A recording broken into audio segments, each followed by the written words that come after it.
In 1984, the first Terminator was released. It made a benchmark in cinema and changed sci-fi forever. 7 years later, Terminator 2 came out and changed the game again. 12 years later, Terminator 3 came out, and ever since it has been downhill for this franchise. Let's see if that's still the case.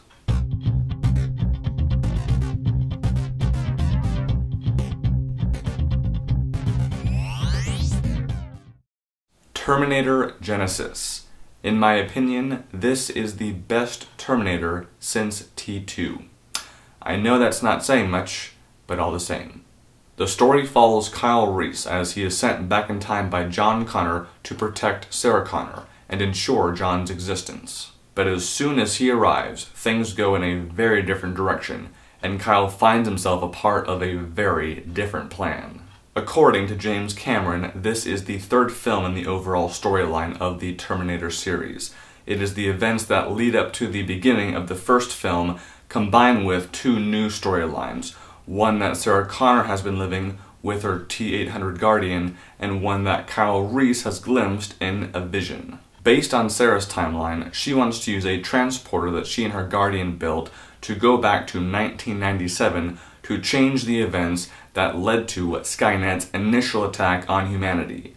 But Kyle is thinking different. Based on his vision, Kyle wants to use the transporter to travel forward to 2017, fearing the future is now not what Sarah thinks.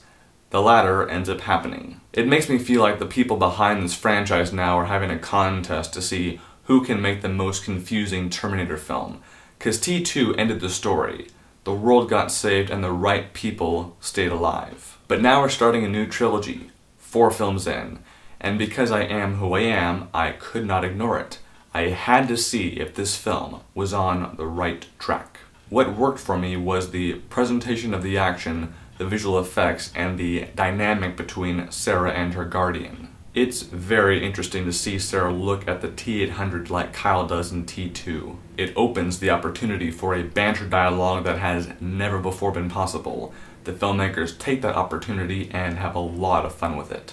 Effects-wise, thanks to the advances in technology, effects that wouldn't have looked convincing years ago are now available for our pleasure.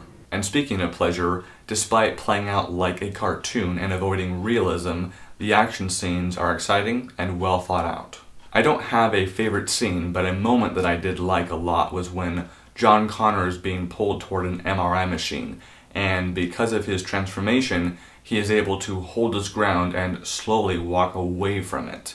There's an effect in that moment that really just caught me by surprise, and I was very impressed by it. Where I think the film could have improved is the story, the casting, the plausibility, the pacing, and the effects.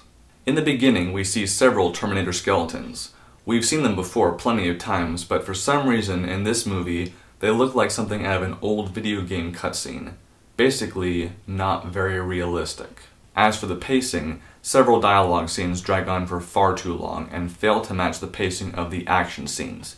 This movie is uneven. Regarding the casting, I am not a big fan of who they cast in certain roles. I am referring to Jason Clarke, Jai Courtney, and Byung Hun Lee. The first two just don't have the right look. I need to be able to look at the actor and think to myself, that's John Connor, or that's Kyle Reese. Not, that's the guy who's playing John Connor. As for Byung Hun Lee, he replaces Robert Patrick as the T-1000, and it's very confusing because I thought it was a different character.